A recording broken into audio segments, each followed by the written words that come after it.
있습니다.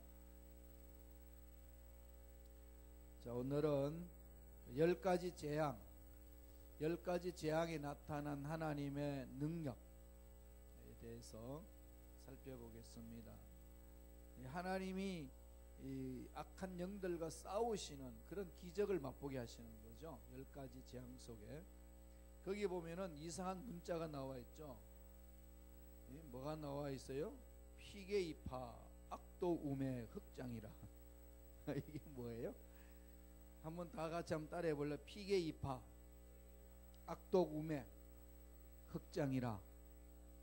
피와 개구리, 이, 파리, 악질, 독종, 우박, 메뚜기, 흑암, 그 다음에 장자의 죽음. 10가지 재앙이에요. 10가지 재앙을 이 첫 글자로 따가가지고 피게이파, 악도 우매, 흑장이라. 뭐 같아, 그죠? 한문 고사성 하는 것 같아. 이것도 모르냐고. 피게이파이면 악도 우매고 흑장이니라. 그래서 이제 이 10가지 재앙 속에 하나님의 위대하심이 드러나 있는 거죠. 10가지 재앙 종류를 쭉 보면은 피의 재앙이잖아요. 이스라엘 백성들을 하나님이 가나안 땅으로 가게끔 했습니다. 모세한테. 모세가 이렇게 갈 수 있었던 것은 무슨 사건이 있었죠? 이게 지금 우리 신앙생활과 너무 같아요. 하나님의 부르심이잖아요, 그죠? 하나님의 부르심이 있었어요. 누구를? 모세를 불러가지고 모세한테 답을 줬죠. 모세가 질문하는 거죠. 나는 누군가? 나는 누군가? Who am I? 그 다음에 두 번째는 뭐죠? 하나님은 누구신가?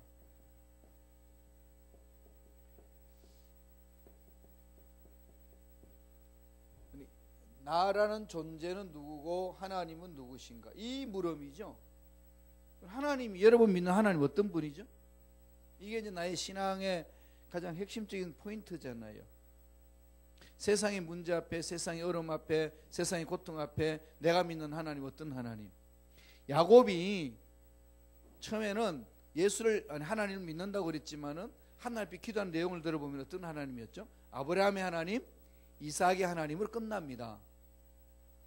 그러니까 할아버지 하나님과 아버지 하나님이 있는데 누구의 하나님이 없었죠? 자기 하나님이 없어. 나의 하나님이 없는 거지. 야곱에게는. 그 나의 하나님 언제 체험을 하죠? 야복강 나루터에서 체험을 하죠. 그 체험하고 난 이후는 완전히 삶이 180도로 전환이 됩니다. 모든 걸 하는 방법대로 하는 거죠. 그러니까 형 앞에 가는 것도 죽으면 죽으리라. 죽이려면 죽이세요. 자, 이렇게 해서 불러서 하나님이 명령하죠. 너는 사명을 주는 거죠. 하나님이 사명을 줍니다. 그리고 꿈을 주는 거죠. 그래서 갔어요. 누구 앞에 가는 거죠? 바로 앞에. 근데 바로 앞에 갔습니다. 이게 문제잖아요, 그죠? 분명히 하나님이 가라고 그래서 갔는데 바로 허락해줘요? 아니죠. 이게 이제 세상이죠. 우리가 살고 있는 세상이 이렇습니다. 하나님의 주신 꿈을 가지고, 사명을 가지고 청혼의 꿈을 품고 세상을 향해 도전을 했는데 세상이 막죠. 무슨 소리 하냐.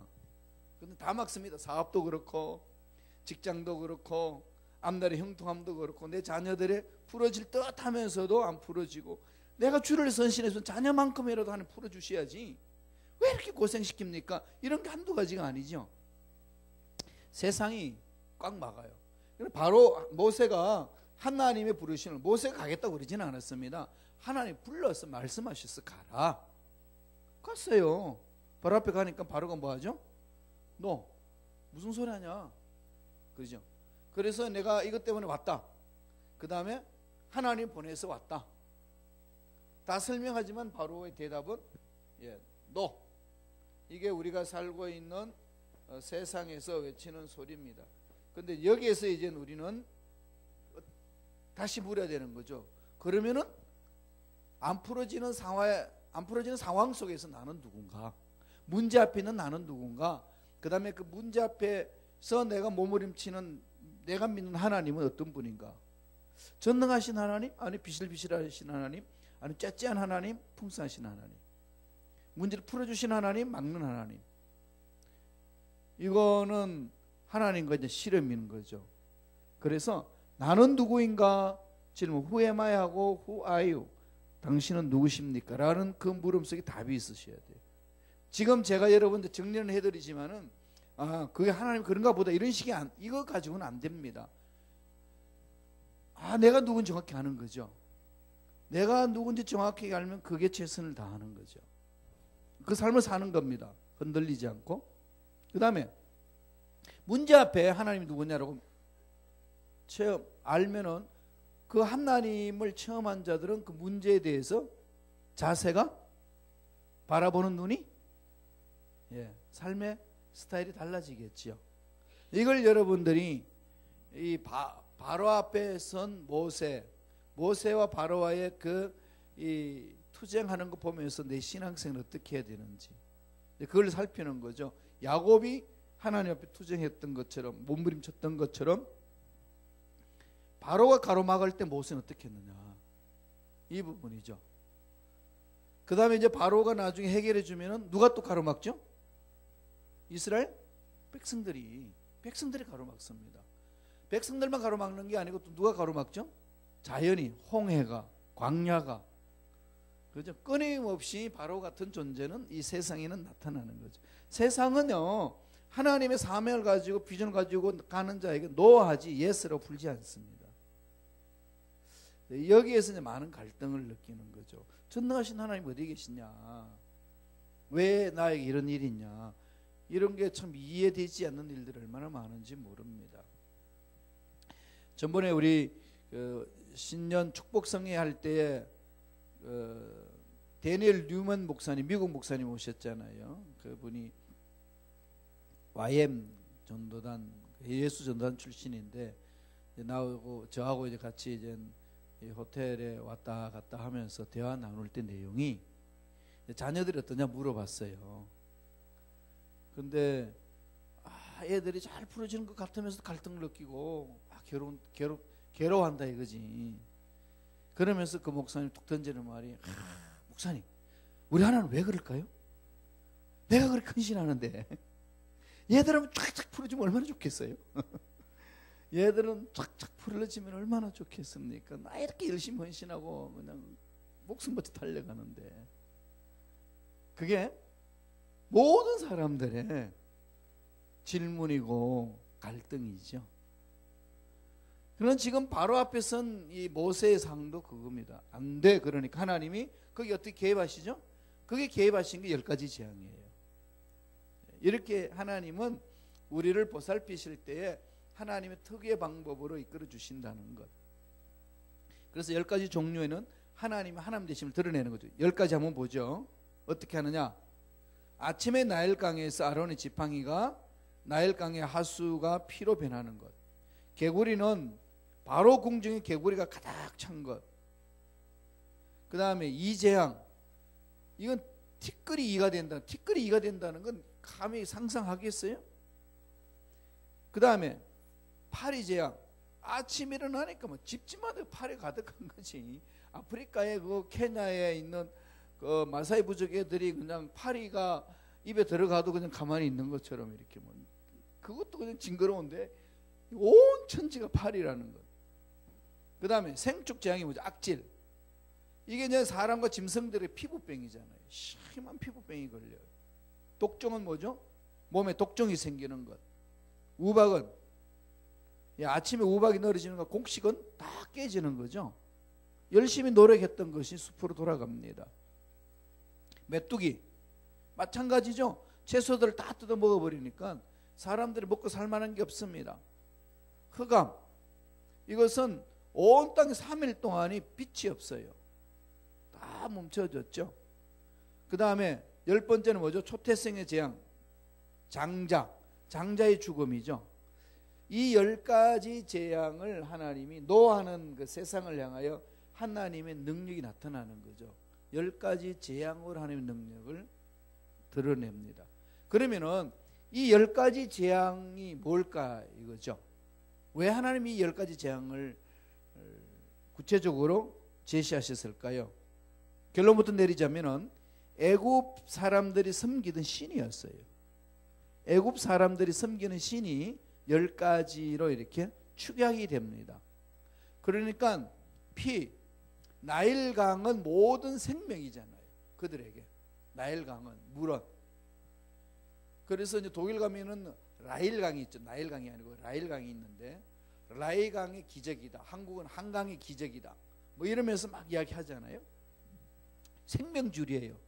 그래서 그들이 나일강 신이 있습니다. 히피라고 그래요. 히피나 큰 놈이나 오시리스 신들이 많죠. 걔네들도 이 신을 섬겼습니다. 나일강을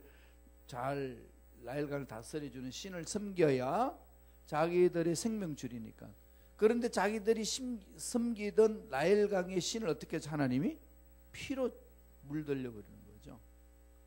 그러면 이게 뭐냐는 거지, 이스라엘 백성들이. 그 다음에 또 하나는 개구리 모양으로 그 신을 섬겼어요. 그게 뭔가 하면은 다산, 이 개구리. 그 중국 사람들은 뭐 하죠? 두꺼비인가요? 두꺼비. 그다음에 돼지, 그죠? 이런 걸로 해가지고 막 복덩이라고 섬기잖아요. 그 애굽 사람들은 개구리 모양을 이렇게 생명과 다산의 신으로 섬겼습니다. 그런 그 개구리가 자기한테 복을 주는 게 아니라 오히려 재앙을 주는 거죠. 그런 건 자기들이 믿었던 신은 그냥 그 자리에 끝나는 거죠. 그 다음에 이 재앙, 땅과 사막을 해서 햇빛을 주고 땅을 풍요롭게 만들어서 곡식을 하는데 그 땅이 이로천지가 그냥 깔려버렸습니다. 그래서 아무것도 생산할 수 없는 거죠. 그러니까 이집트 애굽 사람들이 믿었던 신들이 그냥 다 무용지물이라는 거죠. 하나씩 나갑니다. 그 다음에 파리의 재앙, 파리의 신은요, 질병을 치료하는 이러한 신케페라. 그래서 그런 모양을 만들어서 섬겼습니다. 치유하고 할 때에. 그런데 그 파리가 와가지고 오히려 재앙이 되어서 질병을 치유하기는 그냥 다 자기들을 해되게 하는 거죠. 그 다음에 악질, 그 생축의 재앙, 수소의 신과 암소, 이런 것들은 모든 생축들의 재앙에서 벗어나게끔 해주는 거. 근데 그런 신을 섬겼는데 오히려 악질이 생겨가지고 이게 그냥 뭐 견디지 못하는 거죠. 다 죽어나가는 겁니다.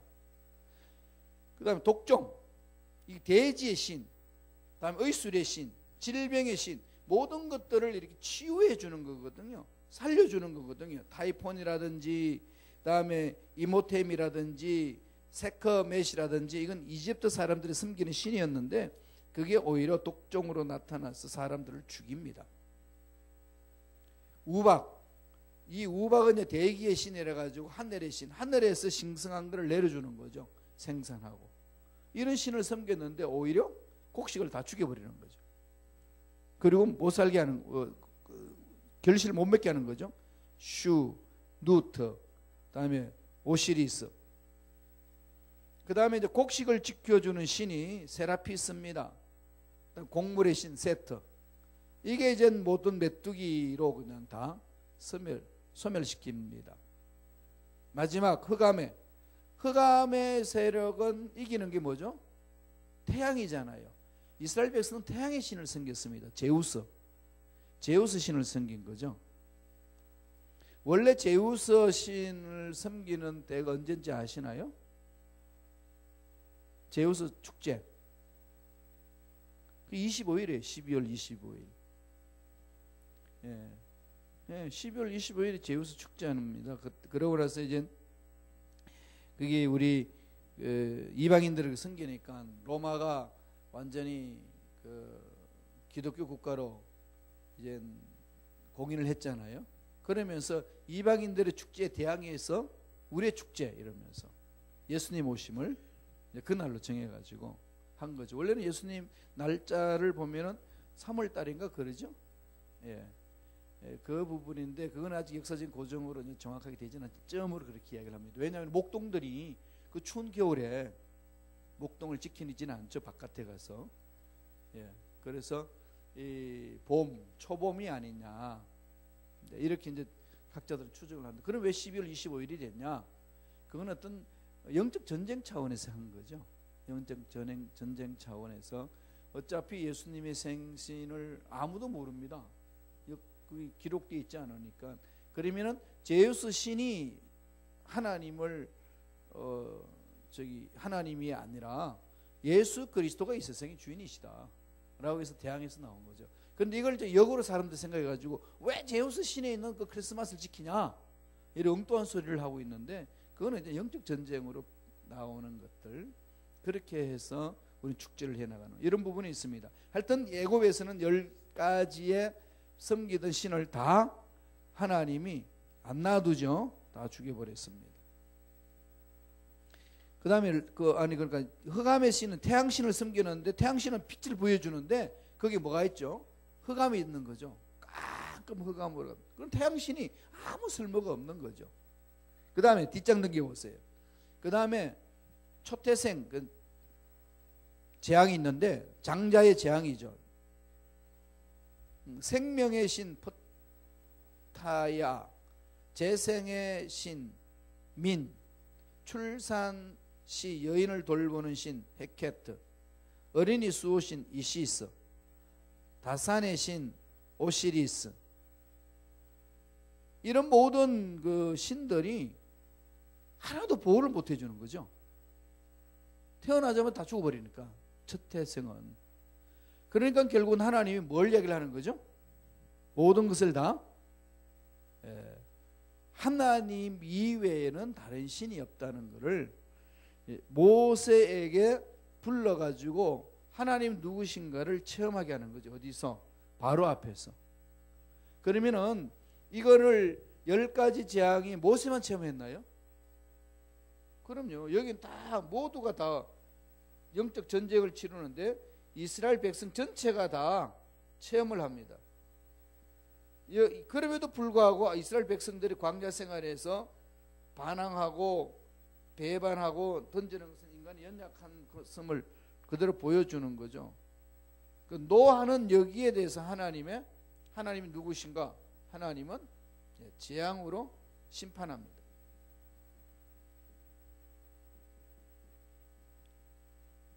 하나님을 대적하는 자에게는 하나님이 재앙으로 심판하면서 이것을 모세도 체험하고 이스라엘 백성도 체험하는 거죠. 그러니까 인간은 체험을 해도 연약하기 때문에 자꾸 넘어집니다. 그럼 끊임없이 그 하나님의 능력 안에서 이렇게 삶이 지탱될 수 있도록 몸부림치는 게 중요한 거죠. 끊임없이.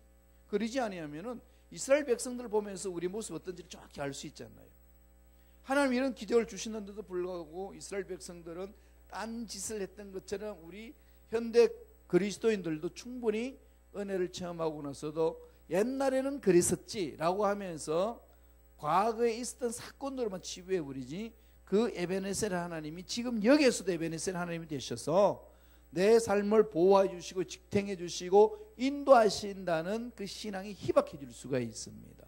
왜 그럴까요? 전번에 우리 로마서를 봤듯이 인간 속에 뭐가 있죠? 예수를 믿는 자녀가 되었어도, 의인이 되었어도 인간은 죄성이 있습니다. 순간적으로 넘어질 수 있는 죄성이 있기 때문에 그 죄성을 날마다 극복하지 아니하면은 어느 누구도 거기서 이겨낼 수 있는 자는 없다는 얘기예요. 10가지 재앙 속에서 하나님이 말씀하신 것은 우리에게 보여주는 위대하심, 하나님이 누구신가를 맛보게 하는 거죠. 그래서 우리가 신앙생활 하면서 어려운 문제가 있을 때 물러서지 말아야 됩니다. 끝까지 매달려야 돼요.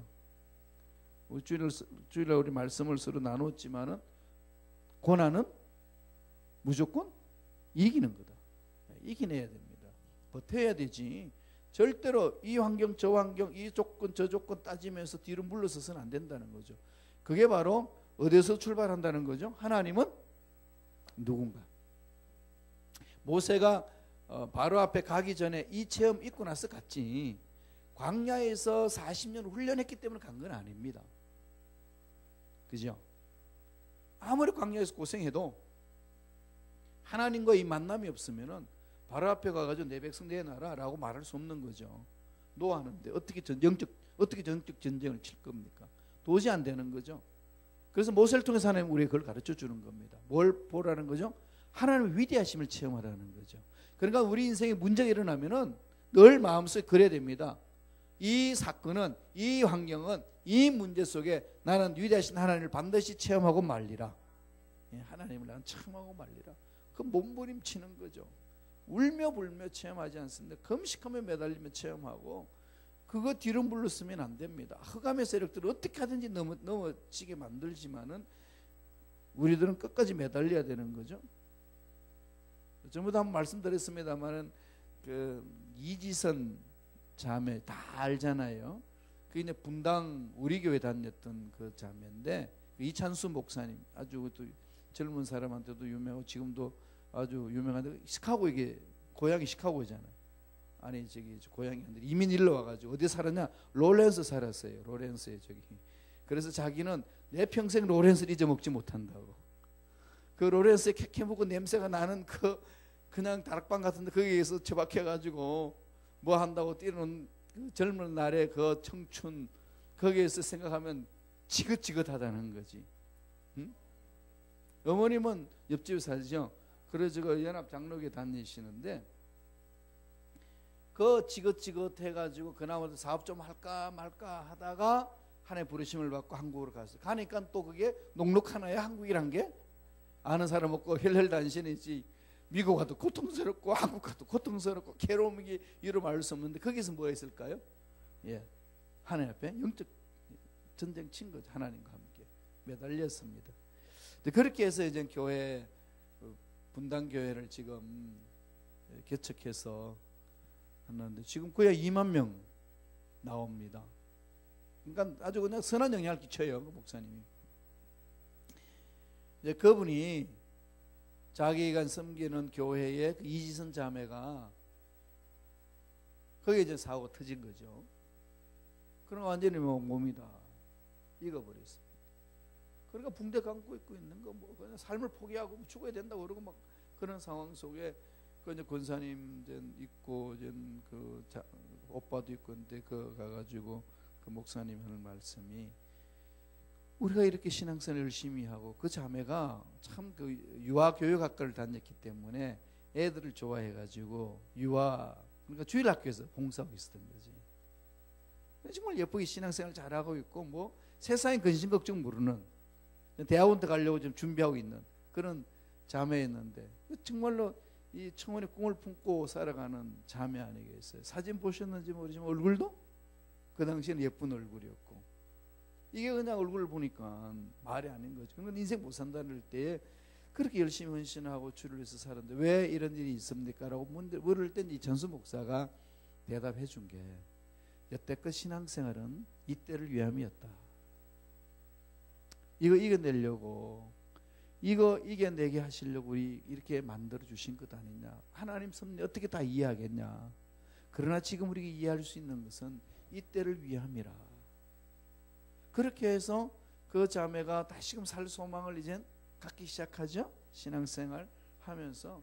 그런 수십 번의 이 피부가 없으니까, 얼굴이 다 타버렸으니까 엉덩이 살을 떼가지고 얼굴에다 갖다 붙이고, 그걸 이식 수술을 수십 번 합니다. 그래서 지금 만들어진 얼굴인데 그래도 미상하죠.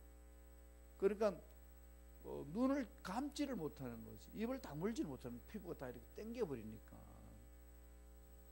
그 속에 몸부림을 치는데, 그래서 미국으로 공부하러 옵니다. 와가지고 콜롬비아도 다니고 UCLA도 다니고 이렇게 공부를 해가지고 지금은 장애인을 위한 그 공부를, 사회복지 공부를 해가지고 박사학위를 받고, 지금은 한국으로 귀국을 해서 한동대학교 교수로 사역하고 있어요. 그래서 뭐 가는 곳곳마다 사람들을 이제 이렇게 용기 주고 그렇게 하는데, 그 자매가 하는 말이, 옛날로 돌아가고 싶습니까? 라고 기자가 묻는 말에, 아니요? 네, 아니요? 그게 가능할까요? 여러분 어떠세요? 네, 난 지금이 너무 행복하고 좋아요. 여태껏 삶은 육적인 삶이었다면 난 지금은 정말 영적인 삶이고 인생의 의미가 뭔지를 깨달았습니다. 하나님이 나를 통해서 하실 일이 뭔지를 내가 압니다. 그러면서 지금은 얼굴은 일그러졌지만, 그러니까 이 상반신만 그랬어요. 하반은 괜찮고 손가락도 다 자르고 몇 개 없잖아요. 2개 있나요? 이렇게 그럴 거예요. 발가락은 10개 다 있고. 그래가지고 전번에 한번 TV에 나와가지고 하는데, 그게 미니 스커트 입고 와가지고 이렇게 했는데 발가락 5개는 다 매니큐어 칠하고 있고, 이러면서 이제 여유가 있게끔 이야기를 하는데, 그 자매가 하는 얘기가, 지금 삶은 하나님이 나에게 새로운 삶을 주신 거고, 이 삶을 통해서 내 삶이 정말로 의미를 깨달았고 하나님께 감사하는 삶입니다. 과거로 돌아가고 싶은 마음 추호도 없습니다. 그런데 그런 어떤 영적인 비밀을 체험하고 나서 이제 나오는 거잖아요. 그죠? 그런 비결이 뭘까요? 고생했기 때문에 그런 일이 있나요? 아니에요. 뭐죠? 하나님 만남 사건이죠. 예. 무조건 고생 자체를 다 중요하게 생각하지 마세요. 그런데 그 고생이 올 때, 이겨냈을 때 그게 좋은 거지. 고난이 내게 유익이라는 말은 고난 자체가 유익은 아닙니다. 고난을 통해서 내가 다듬어졌기 때문에 유익인 거죠. 고난을 이겨냈기 때문에. 그래서 결론은 뭐라고요? 고난은 무조건 이겨야 되는 거예요. 고난은 무조건 이겨야 됩니다. 과거를 돌아갈 생각도 하지 말고, 이런 조건 저런 조건 찾지 말고, 이랬으면 어땠을까 저랬으면 어땠을까 가정이란 거 하나도 하지 말고요. 딱 문제 있으면 이 문제 속에서는 전능하신 하나님을 만나겠습니다. 그걸로 갑니다 라고 하는 그 몸부림이죠. 10가지 재앙을 통해 가지고 이스라엘 백성을 훈련시키는 겁니다. 오늘날 우리도 마찬가지죠. 자, 이 페이지 보세요. 10가지 재앙에 대한 바알의 아니라 바알의 반응인데, 바로의 반응이에요. 바로 왕의 3페이지 그 3번 10가지 재앙에 대한 바로의 반응입니다. 그거 잘못 표기했어요. 자, 피의 재앙 딱 있으니까 이스라엘 해방하겠다고, 해방하라는 요구를 지금 묵상할 때 피의 재앙이 나왔죠. 그래가지고 개구리를 치우면은, 개구리 재앙했을 때 개구리를 치우면 가겠다. 자꾸 조건을 달잖아요. 이게 우리 인간의 모습 아니겠어요? 이의 재앙이 있을 때 하나님의 건너기라는 이 술객들의 의견을 묵살합니다. 우리도 할 수 있다, 이런 식으로. 광야에서 야훼의 희생을 드리도록 허락하마. 파리 재앙이 있을 때. 악질이 있을 때 뭐죠? 백성들을 보내기를 또 허락하지 않습니다. 그러니까 하나님이 더 강한 글수 나오죠. 바로의 마음이 강팍해져서 듣지 않죠. 그러니까 지금 하나님이 바로의 마음을 강팍했다 그러면은 바로는 하나님 앞에 가서 할 말이 있지 않겠어요? 하나님, 내가 뭐 강팍하게 우지부서 했나요? 당신 날 강팍했기 때문에 내가 이스라엘 백성을 안 놔줬습니다. 이 말씀 어떻게 쓰게 되죠? 하나님이 바로의 마음을 강팍케 하사 이스라엘 백성들에게 자유를 주지 않았다. 그게 뭐죠? 바로의 강팍한 마음을 하나님이 사용한 거죠. 예. 강팍한 마음을 사용했다는. 예. 그 다음에 이제 우박을 때리니까 보내겠다 허락하죠. 그다음 메뚜기 재앙에 있을 때 살려달라고 애를 하다가 이스라엘 자손을 보내지 않습니다. 흑암의 저손은 두고 사람만 떠나라. 그러니까 돈은 안 된다. 늘 조건을 다는 거죠. 그래서 마지막에 갔어야 두 손을 듭니다. 초태생의 재앙. 예, 짐승과 이스라엘 백성들이 모두 떠나기를 허락해 주죠. 이 사건을 보면은 처음에는 약한 재난으로 시작했죠. 하나님의 살아계심을 보여줍니다. 그러나 이러한 그 이방인 종교들도 흉내낼 수가 있는 것이었어요. 그런데 자기 술사를 불러가지고 그걸 나타내라고 그러니까 해냈습니다. 그럴 때 이제 이스라엘 백성들을 또 잡죠. 그렇게 하니까 하나님 어떻게 하죠? 더 강한 재난을 줍니다. 점차적으로 그렇게 강하게 붙드는 거죠. 이게 인간들이 참 연약한 모습인데요. 이 예를 들면은 사사기 있죠. 사사기의 구조를 보면은 하나님의 구원으로 시작하면은 너무 편안하게 잘 사니까 편안하게 잘 살아가지고 뭐하죠? 또 하나님께 닮아가야 되는데 타락을 합니다. 죄를 짓죠. 죄를 지어서 타락을 합니다. 죄를 짓고 타락을 하게 살죠. 그러면 하나님 뭘 보내죠? 이방인들을 보내가지고 심판합니다. 형벌을 주죠. 심판하죠. 그래서 전쟁 치게 하죠. 그러면 심판에 오면 뭐 하죠? 회개해요. 괴로우니까. 회개하니까 하나님 뭐 하시죠? 구원을 주죠. 요 네 가지 구조가 사사기입니다. 사사기는 1장에서 끝장까지 이 네 가지 구조로 계속 돌고 있습니다. 꼭 누구 같아요?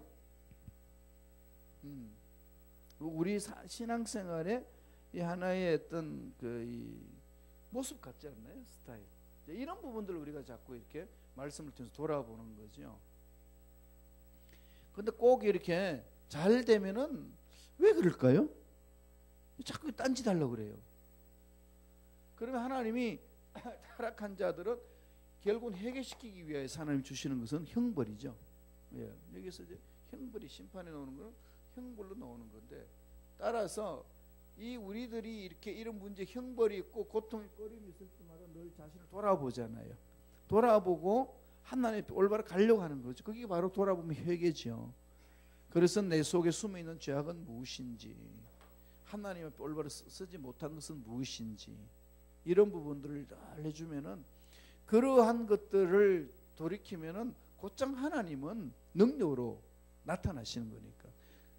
하나님의 이끄시는 그 구속의 방법은요, 우리들을 구원하시는 방법은 정말로 단순합니다. 쉬워요. 절대로 복잡하지 않습니다. 단순하게 그렇게 만들어 가시는 거죠.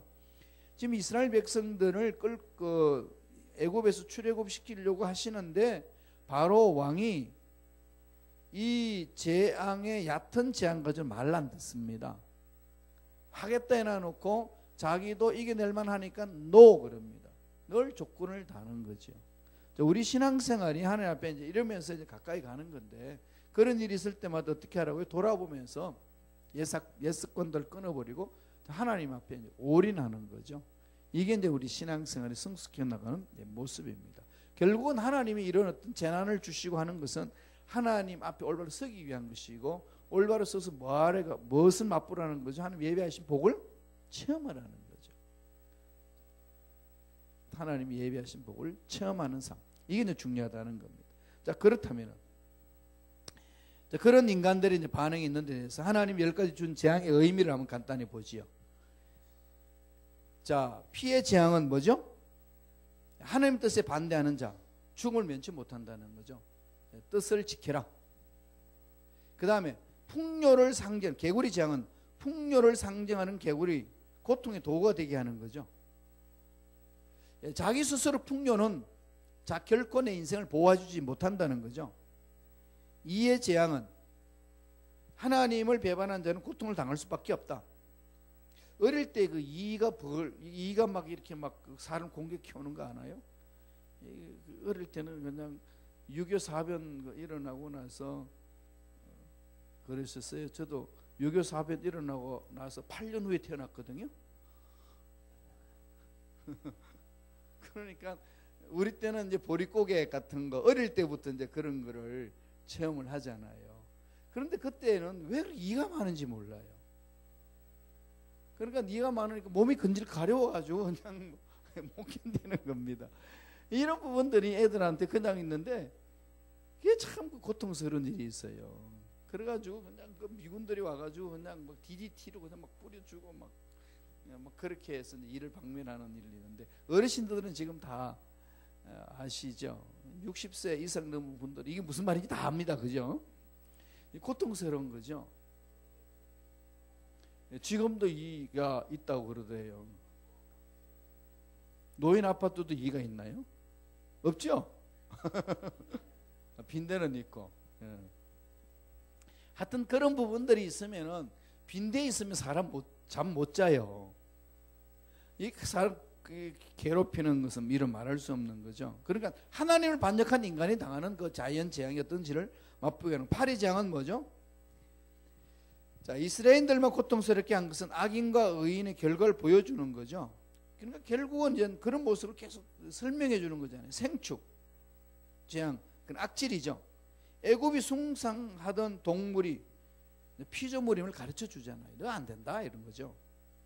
다음에 독종, 하나님과 그 백성을 핍박하는 자들을 향한 하나님의 엄중한 심판을 이야기하는 거. 우박은 온 세상을 다스리는 분 하나님이시다. 메뚜기 재앙은 전능한 신을 보여주는 거고, 흑암의 재력은 제우스 신을 그냥 짓밟아 버리는 거죠. 하나님의 궁극적인 승리를 이제 보여주는 거. 3페이지 넘어가면은 초태생의 재앙은 여기는 멸망과 구원이 같이 있는 거죠. 그러니까 초태생의 이 재앙에 무슨 하나님의 잠금 장치를 주신 거죠? 보호 장치를. 장자의 죽음에서 보호 장치를 준 게 뭐죠? 피, 그러죠. 무슨 피죠? 문설주. 여기 6월절에 나온 거잖아요. 그래서 패스오버. 패스오버가 뭐예요? 넘어가는 거죠. 과월절 그러죠. 그럼 우리 6월절이라고 그러는데 넘어간다. 넘어가리라. 뭐가 넘어가죠? 죽음의 사자가 넘어가리라. 그거잖아요. 어디에 있을 때? 문설주 피를 바르고 피 안에 문설주 피를 바른 그 집안에 있기만 하면은 도둑놈이든 강도든 상관없이 죽음의 사자가 지나갑니다. 은혜 중에 은혜죠. 그러니까 이방인을 한다 할지라도 문설주에 피가 발린 그 집안에 그것을 믿고 들어간 자들은 다 살아남았습니다. 하나님이 은혜를 베풀어 주셔서 나아가는 거죠. 지나가게 한다. 그래서 여기에는 그러니까 주님이 하나님의 명령을 순종한 자, 즉 문설주의 피를 발란 자들은 구원이 있는 것이고, 그 말에 순종하지 않는 자에는 뭐가 있다는 거죠? 멸망이 있는 거죠. 그래서 마지막 10가지 재앙에는 두 이중성이 있습니다. 구원과 멸망. 이건 언제 또 일어나지요? 주님이 재림할 때. 주님의 재림이 기쁜 사람이 있고 슬픈 사람이 있습니다. 기쁜 사람은 주님의 재림을 준비한 사람이고 그 혼인잔치에 동참한 사람이고, 준비가 안 된 사람은 그날은 슬픈 날이죠. 슬피 울며 이를 갈미라. 주님은 늘 그것을 이야기를 합니다. 그런 일이 이제 있을 것이라고 말씀해 준 거죠. 그래서 마지막 10가지 재앙에서 하나님 결론 내리는 것은 이중성에 대한 은혜를 말합니다. 하나는 심판이고 하나는 축복이고 하나는 뭐죠? 구원이고 하나는 멸망이고. 신앙사는 늘 그거죠. 거기에 대해서 기준은 뭐죠? 순종. 순종이 기준이죠. 순종. 그래서 지금 이 10가지 재앙을 통해 가지고 하나님 우리에게 가르쳐 주시는 핵심이 뭘까요? 출애굽기 나중에 하나님이 신의 산에서 계명을 줄 때 결론 내려줍니다. 그게 출애굽기 20장 2절에서 7절의 말씀이에요. 다 같이 한번 읽어보시죠. 이런 3페이지에 있습니다. 천천히 읽겠습니다. 나는 너를 애굽 땅 종되었던 집에서 인도하여 낸 내 하나님 야훼니라. 너는 나 외에는 다른 신을 내게 두지 말라. 너를 위하여 새긴 우상을 만들지 말고 또 위로 하늘에 있는 것이나 아래로 땅에 있는 것이나 땅 아래 물속에 있는 것의 어떤 형상도 만들지 말며 그것들에게 절하지 말며 그것들을 섬기지 말라. 내 하나님 야훼는 질투하는 하나님인즉 나를 미워하는 자의 죄를 갚되 아버지로부터 아들에게 3, 4대까지 이르게 하거니와 나를 사랑하고 내 계명을 지키는 자에게는 1000대까지 은혜를 베푸느니라. 너는 내 하나님 야훼 이름을 망령되게 부르지 말라. 야훼는 그의 이름을 망령되게 부르는 자는 죄 없다 하지 아니하리라. 이게 이제 첫째 계명은 나 외에는 다른 신을 두지 말라. 두 번째로는 우상을 섬기지 마라. 세 번째는 내 이름을 망령되게 긁지 말라. 1계명, 2계명, 3계명으로 10가지 재앙에 대해서 답을 던져주는 거죠.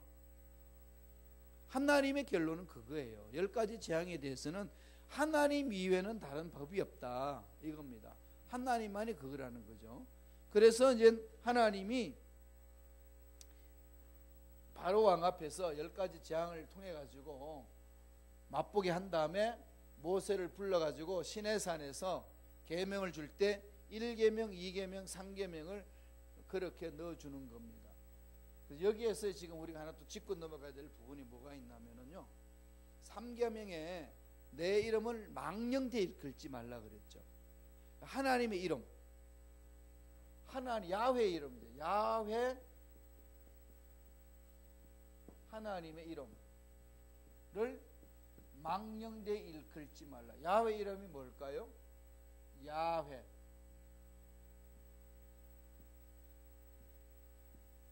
이게 야훼예요.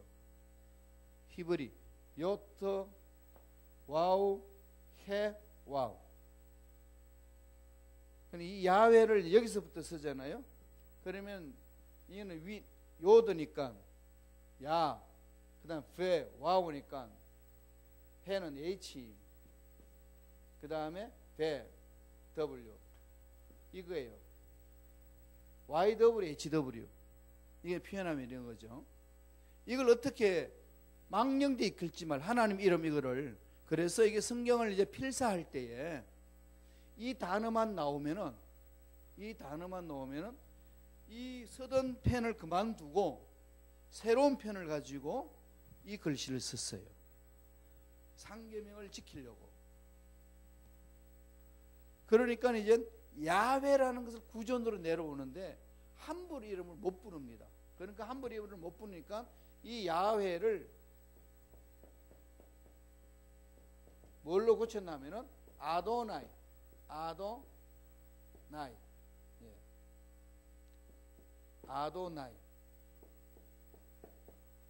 아도나이가 뭐죠? 나의 주님. 이거를 바꾸어서 이렇게 했어요. 이 N자를 뒤집어 놓은 거예요. 할렙이라고 그래요. 이렇게. 예. 아도나이는 야훼를 아도나이, 나의 주님으로 바꾸어서 불렀어요.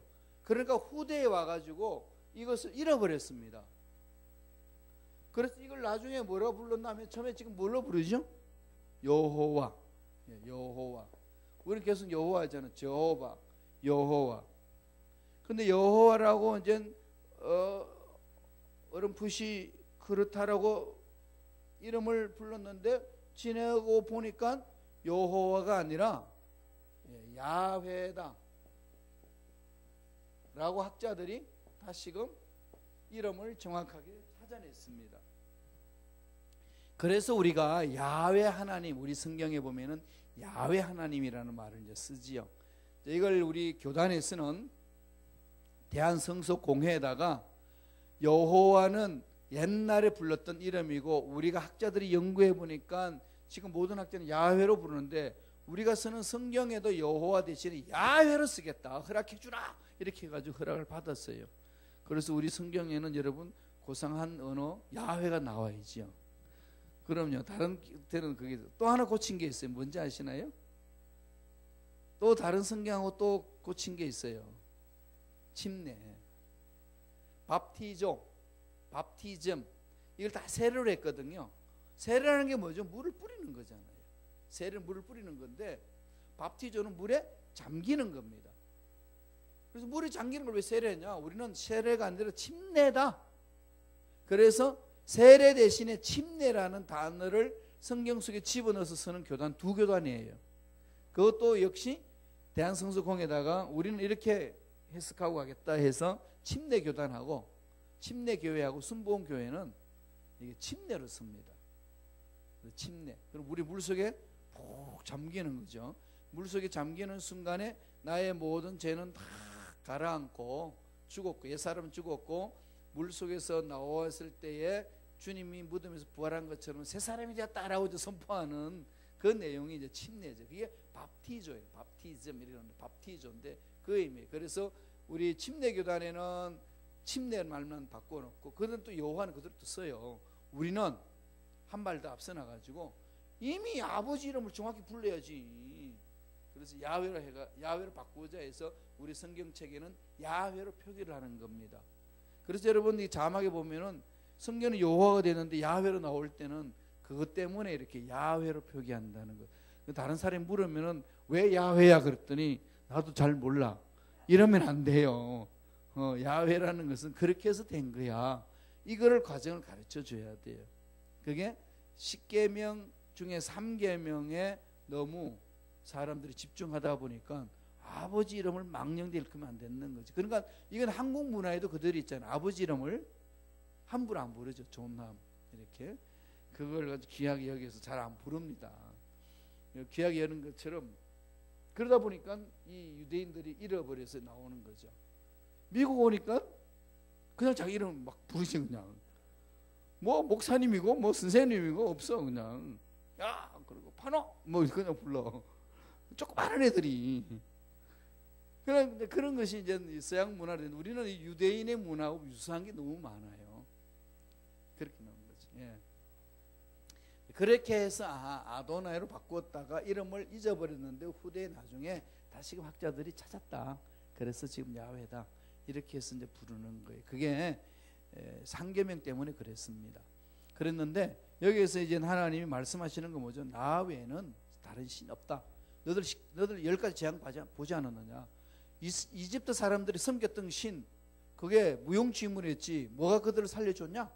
이미 출애굽에서 나올 때부터 하나님은 그걸 팍 때리고 이제 끌고 나온 거죠. 그걸 체험한 이스라엘 백성들이 딴짓을 한다는 거죠. 왜 그럴까? 질문하지만은 그럴 필요 없어요. 나를 보면 그러니까 아니까. 우리 모두가 그러잖아요. 참 미련하지 않나요, 그죠? 이건 위로만 받지 말고 결단하고 빠져나와야 돼요. 어떻게 할까요? 하나님을 체험하는 거죠. 이 하나님을 깊이 체험해서 이겨내는 겁니다. 자, 그러면 바로가 굴복한 열 번째 재앙에 대해서 간단히 보고 우리 좀 정리하죠. 자, 그래서 하나님이 말씀하신 대로 밤중에 애굽의 장자를 죽였습니다. 그래서 말씀하신 대로 이 10가지 재앙 중에서 피할 수 있는 길을 주셨는데 그게 바로 양의 피를 문설주에 발라라. 이것은 예수님의 십자가를 상징하는 거죠. 예수님의 십자가를 상징한다. 피를 바른다. 그런데 한국에도 이런 문화 있는 거 아시죠? 뭐죠? 동지날에 팥죽 뿌리죠. 팥죽이 무슨 색깔이죠? 빨간 색깔이죠. 왜 뿌리죠? 귀신 좀 악기 쫓는다고. 이 문화가 어디서 왔을까요? 그죠? 신비롭죠? 우리 한국의 무속적인 걸 보면은요, 이스라엘 백성들이 했던 그러한 그것이 그대로 이렇게 심청에 깔려 있는 게 많이 있습니다. 저번 내가 한 말씀 드렸는데 가야 문명 연구소는 이걸 연구하고 있어요. 가야 문명, 가야 문화, 가야 문명 연구소. 가야국 알죠? 가야 신라 저게 옛날 시대 가야. 그 가야국의 왕이 누구였죠? 김수로. 네, 김수로 왕. 그 부인이 누군지 알아요? 저기야.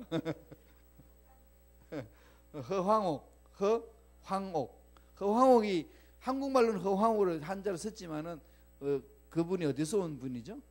인도 공주예요. 인도에서 이렇게 시집 온 사람이에요. 그런데 인도에서 시집 올 때 허황옥이가 도마 교회 성도라고 그랬어요. 그 도마가 인도까지 선교하러 가가지고 거기서 순교를 당합니다. 그래서 인도에 가면 토마스 처치가 있어요. 토마스 처치, 도마 교회. 그게 성도라는 거죠. 그래서 그 성도가 있는데 거기에 공주였던 허황옥 씨가 김수로 왕한테 시집을 오죠. 이제 그런 걸 추정을 해나가는 가야 문명 연구소인데, 그래서 김수로 왕의 문양을 보면은 허황옥 씨하고 합장해 놓은 묘지에 물고기 문양이 있어요. 물고기 문양. 왜 물고기 문양이 있을까요? 그래서 지금 그 역사가들은, 지금 국사 역사하는 사람들은 그거는 물을 건너왔기 때문에 물고기 문양을 넣었다고 그래요. 말이 돼요? 배를 넣어야지 왜 물고기를 넣어? 그죠? 이 물고기를 넣었는데, 지우고 있어요. 물고기를 넣었어. 물고기를. 왜 물고기냐 이거지. 물고기는 이렇게 생겼잖아요. 자동차에 보면은 이렇게 돼 있죠. 이게 이게 물고기 문양이 있어요. 자동차도 물고기에 뒤로 붙은 게 자동차겠죠. 왜요? 왜 크리스찬이라고 그러죠? 물고기를?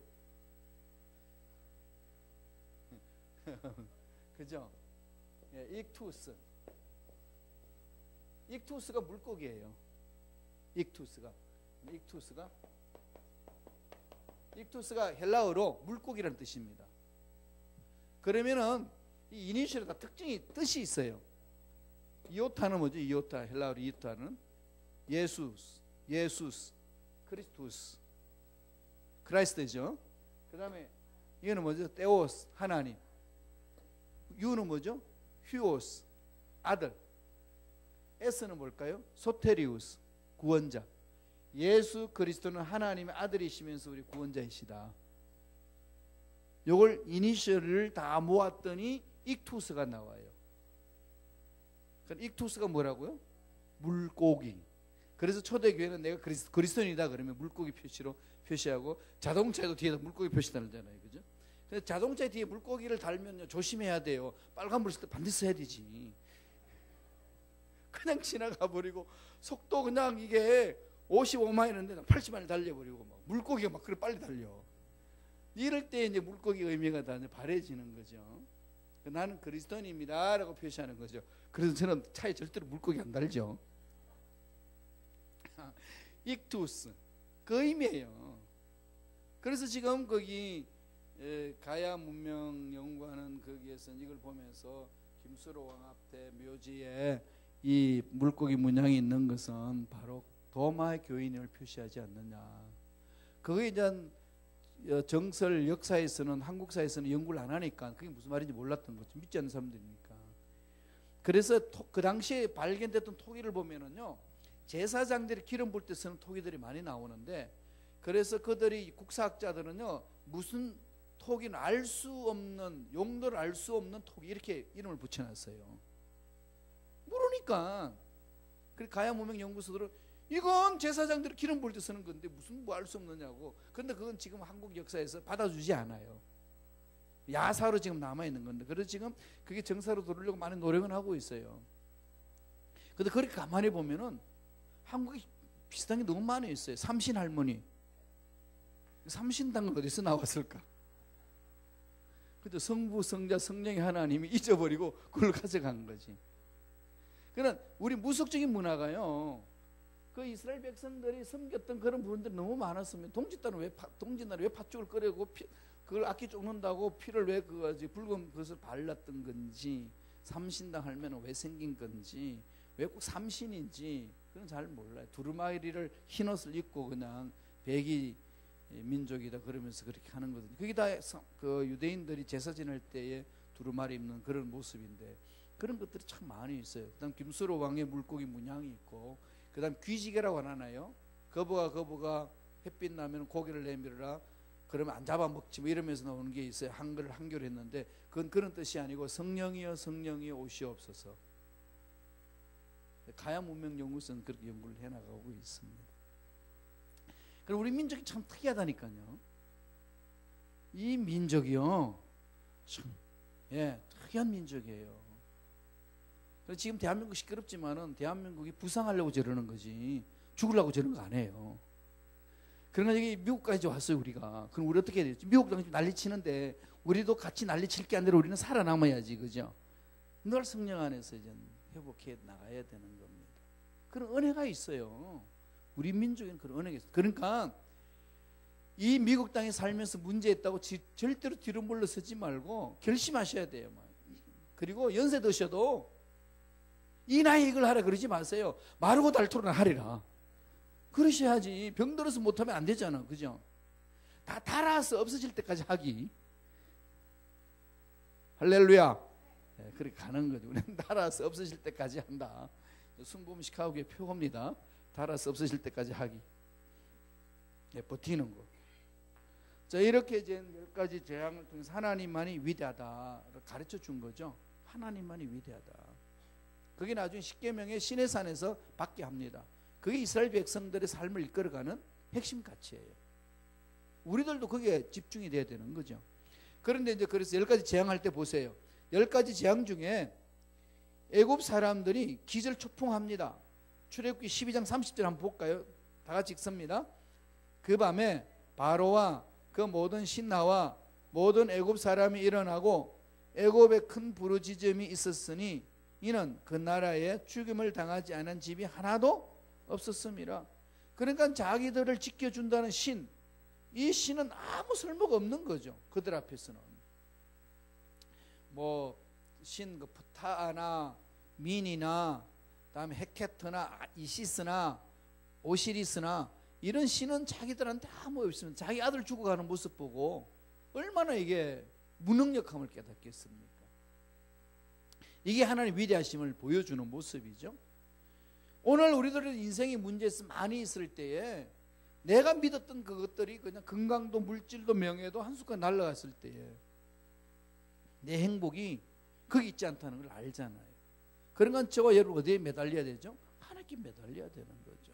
눈에 보이지 아니하고 손에 잡히지 아니하고 귀에 안 들려도 하나님께 매달리고 믿습니다고 끝까지 가는 겁니다. 이게 신앙생활 하는 자의 기본 자세가 되어야 된다는 거죠. 그리고 나서 이제 나오니까 애굽 백성들 애굽에서 나가라고 바로가 이야기를 합니다. 그게 출애굽기 12장 31절 32절 다 같이 한번 읽어보죠. 시작. 밤에 바로가 모세와 아론을 불러서 이르되 너희와 이스라엘 자손은 일어나 내 백성 가운데서 떠나 너희의 말대로 가서 야훼를 섬기며 너희가 말한 대로 너희 양과 너희 소도 몰아가고 나를 위하여 축복하라. 웃기는 거죠, 그죠? 하나님의 은혜가 임하면은 이 인간들 두 손 안 들 수가 없는 거죠. 예, 그러면서 축복해달라고. 왜냐하면 하나님이 위대하심을 체험하면은 이방인들이 그렇게 두 손을 듭니다. 그러니까 우리가 신앙생활을 할 때 하나님이 나에게 누구냐 이게 있어야죠. 이게 정말 절대적입니다. 이게 있어야 내 상황, 내 자녀, 내 앞날의 어려운 것들을 정면 대결할 수 있고 영적 전쟁을 치를 수 있습니다. 그냥 내 생각으로는 안 됩니다. 그냥 내가 내 방법대로 훈련받은 걸로 해도 안 됩니다. 그건 다 무용지물이에요. 모세 보세요. 그렇게 공중교육 받아가지고 최고의 학부를 자랑했던 그가 막상 일을 하려고 하니까 그냥 한순간에 무너지잖아요. 하나님 만났을 때 가능한 거죠. 자, 4페이지 봅니다. 4페이지 가면은 이제 바로는 자기를 위해서 축복해 주기를 청하죠. 너희가 말한 대로 야, 이게 두 손 드는 거죠. 양과 너희 소도 몰아가고 나를 위하여 축복하라. 이게 왜 이런 말이 나올까요? 하나님 약속하셨죠. 어디서? 누구한테? 아브라함한테. 예, 이제 생각나요? 창세기 12장 3절 한번 읽어보고 기록해놨죠. 다 같이 천천히 읽겠습니다. 시작. 너를 축복하는 자에게는 내가 복을 내리고 너를 저주하는 자에게는 내가 저주하리니 땅의 모든 족속이 너로 말미암아 복을 얻을 것이라 하신지라. 이걸 꼭 마음판에 새기시고요. 어려움이 있을 때만 자꾸 이렇게 외치세요.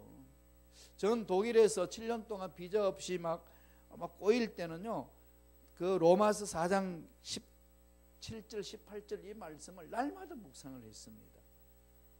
하나님은 죽은 자도 살리시고 없는 것도 있게 하시나 하나님, 바랄 수 없는 중에 바라고 믿게 하는 것. 환경이 바랄 수가 있는 게 하나도 없어요. 모든 게 깜깜한데 뭘 바래요. 그런데 바라고 믿습니다. 왜 바라고 믿을 수 있을까요? 하나님은 살아계시 죽은 자도 살리시고 없는 것도 있게 하시는. 이걸 자꾸 묵상해 보세요. 그게요, 어느 순간 내 말씀으로 팍 잡습니다. 그러면요, 그 문제 앞에 일어설 수 있어요. 그걸 자꾸 묵상해야 되지. 한두 번, 그런가 봐야 하나님 죽은 자도 살리신데, 이런 걸 가지고는 안 되는 거죠. 몰입하셔야 돼요. 그래서 제가 자꾸 말씀을 외우라는 거는, 외워서 묵상하면은요, 성경 안 보고도 그게 내 마음판에 살아있기 때문에 그 말씀이 나를 잡거든요. 힘들고 어려울 때 언제 펼칩니까? 급한 일이 있을 때. 그 말씀이 내 마음판에 새겨져 있으면 그냥 하나님 그 말씀을 생각나게 해주시거든요. 그러니까 말씀을 붙들 일어서게 해주는 겁니다. 또 말씀의 능력이 있으니까. 이런 말씀도요, 창세기 10장 3절도 늘 묵상하세요. 너를 축복하는 자 내가 복을 내리고 너를 저주하는 자 너를 저주하리고. 뭐 지켜주신다는 거 아니겠어요? 내가 너를 지켜줄게. 땅의 모든 족속이 너를 말미암아 복을 얻을 것이라. 바로가 체험한 거죠. 야, 너를 그냥 가지 마라. 나 좀 축복해 주라. 그 당시 뭐 전 이 세계를 호령하던 그 바로가 두 손 들고 나 좀 축복해 줄래? 다 가져가라. 근데 축복해 줘. 이게 하나님의 능력이 나타날 때 나타나는 현상입니다. 예.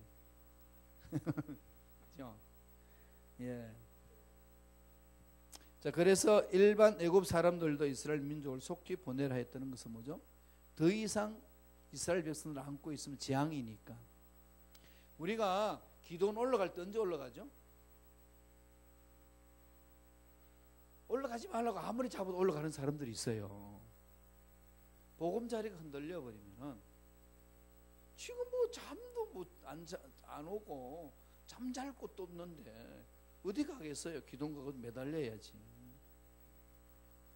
꼭 이런 부분, 전에 제가 말씀드렸나요? 그 큰 딸애가 있는데 얘는 언제 전화하느냐? 언제 전화할 것 같아요? 쥐가 급할 때. 돈이 필요하면은요, 지네 엄마한테 새벽이고 뭐 시간 구분하지 않습니다. 그냥 저기 카톡에서 그냥 계속 그냥 소리가 울려요. 잠을 못 자는 거지. 그래가지고 문제 다 해결돼가지고 야 엄마가 어떻게 돈 다 보냈다 아무리 해가지고 하기는도 읽어보지도 않아. 전 그걸 보면서 우리 하나님과 우리의 관계가 이런 거구나. 그죠? 하나님 말씀 대화를 하고 싶은데 이놈이 대화를 안 해요. 그럼 어떻게 하겠어요? 목줄 지면 되는 거지. 그때는 대화하자 말하지 않아도 지가 알아서 와. 알아서. 그죠? 그러니까 늘 하나님과 대화하는 이렇게 훈련을 해야 되는 거예요. 그게 중요하잖아요. 그래서 이스라엘 백성들도 그럽니다. 보세요. 12장 33절 애굽 사람들은 말하기를 우리가 다 죽은 자가 되도다 하고 그 백성을 재촉하여 그 땅에 속히 내보내려 하므로. 자, 결국은 하나님이 10가지 재앙으로 종집을 찍는 거죠. 하나님을 당할 자는 없습니다. 결국은 10가지 재앙으로서 하나님이 뭐 어떤 분인 걸 해주는 거죠? 하나님의 위대하심을 보여주는 거예요. 딴 거 없습니다. 10가지 재앙이 딱 한마디. 하나님 외에는 다른 신이 없다. 하나님만이 우리 문제를 해결자시다. 이걸 그냥 결론 내려줍니다. 그게 기적이 있는 거죠. 자, 5페이지 보세요. 5페이지 보면은 이제 그림이 있습니다. 그림 공부하고 마칠게요. 자, 야곱이 자기 식구들 70명을 데리고 어디로 가죠? 고센 지역 람셋에 정착하잖아요. 거기 있죠? 고센 지역의 여기가 땅이 좋습니다. 비옥한 땅에 삼각주가 있는 거잖아요. 나일 삼각주는 비옥한 땅이에요. 거기에서 정착하게끔 바로 왕한테 허락을 받습니다. 왜? 요셉이 총리 대신이었으니까. 거기에서 430년 동안 살면서 바로 요셉의 역사를 모르는 왕들이 핍박하기 시작한 거죠. 그때 이제 모세를 통해 가지고 하나님이 불러냅니다. 그 모든 것도 뭐죠? 하나님이 나를 이루기 위한 하나님의 선하신 계획이죠. 그렇게 해서 고센 그 지역에서 람셋에서 나옵니다. 어디로 가죠? 숫꽃, 비아롯. 그 비아롯, 비아히롯에 가가지고 그 홍해 거기서 숫꽃인 거기에서 가서 비아롯에서 그 홍해를 가르고 지나가는 거죠. 그리고 이제 마라는 쓴물, 그죠? 엘림은 단물. 이래서 신강야에서 헤매다가 르비딤에서 물 없다고 난리치다가 또 물 마시고 시내산에서 뭐하죠? 십계명을 받죠. 말씀을 받습니다. 그래서 시내 광야에서 가가지고 결국은 2년 동안에 고민하다가 어디까지 가나요? 가데스 바네아까지 갑니다. 쭉 있죠. 12번. 예, 거기 보면은 가데스 바네아 가서 무슨 일이 있었죠? 12명의 정탐꾼을 보내죠. 12명의 정탐꾼. 이제는 가나안 땅 들어갈 수 있습니다. 그런데 12명의 정탐꾼을 보내가지고 뭐 하죠? 못 산다는 거죠. 우리 못 간다는 거죠. 그렇게 해서 광야를 38년간 헤맵니다. 그래서 도합 40년 동안의 광야를 헤매서 있다가 이제 모압을 지나서 요단강을 넘어 가나안에 입성하는 거지요. 돼. 이런 부분인데 이렇게 되기까지는 10가지 재앙, 하나님이 이스라엘 백성들을 이끄시기 위한 하나님의 섭리가 있은 거죠. 그래서 저와 여러분을 살리기 위해서 세상에 일어나는 모든 문제들 하나님이 제거해 주시고 또 훈련 받게 하시고 또 그 속에서 하나님이 원하시는 일꾼으로 만드시는 거죠. 고난이 있을 때는 감당하기 때문에 주신 겁니다. 너무 힘들고 어려운 거 있죠. 감당할 만한 거 주신 거지. 감당치 못하면 어떻게 할까요? 피할 길을 줍니다. 고린도전서 10장 13절 이 말씀을 마음속에 꼭 새기시고 하나님이 우리를 대신하여서 세상과 싸워주신다는 것, 우리는 믿고 가는 거죠. 그렇게 가려면 하나님에 대한 신뢰가 있어야 돼요. 신뢰가. 모세가 처음에는 실패했고 나중에는 성공했던 것은 처음에는 하나님 신뢰가 아닌데 자기 신뢰였어요. 자기가 할 만하니까 한번 해보겠다고 시작했습니다. 그러나 그게 모든 것이 다 무산당하고 이제 다 포기했습니다. 이제는 안 된다고 했을 때 하나님이 불러서 하나님과의 만남을 갖고 바로 왕 앞에 가서 기적을 체험하는 거죠. 이게 이제 우리 신앙생활의 핵심이 되어야 됩니다. 수많은 문제 있습니다. 하나님의 음성 듣고 가도 문제 있어요. 하나님의 꿈을 이루기 위해서 가도 문제 있습니다. 수많은 것들이 우리 앞을 가로막을 때에 그때 우리 이겨낼 수 있는 것은 하나님과 나의 만남 사건에 의해서만이 가능합니다. 그래서 하나님을 만난 흔적이 있으셔야 돼요. 나의 하나님이 있어야 됩니다. 야곱이 약복강 나루트에서 나의 하나님을 만나고 나서 나의 하나님을 고백했듯이 저와 여러분도 나의 하나님이 있어야 돼요. 문제 앞에서 나의 하나님 꼭 체험하시고 승리하시기를 간절히 축원합니다. 그럼 기도하겠습니다. 말씀을 묵상하면서 하나님 정말로 나의 하나님으로 인하여서 기적을 체험하는 일꾼들 되기를 원합니다. 하나님 문제 내려놓습니다. 사업 문제, 직장 문제, 가정 문제, 자녀 문제, 육체 질병 문제, 수술 받은 우리 형제 또 우리 집사님, 우리 귀한 일꾼들 하나님 축복해달라고 우리를 붙들어달라고 우리 주여 삼창하시고 통성으로 간절히 한번 기도하겠습니다. 주여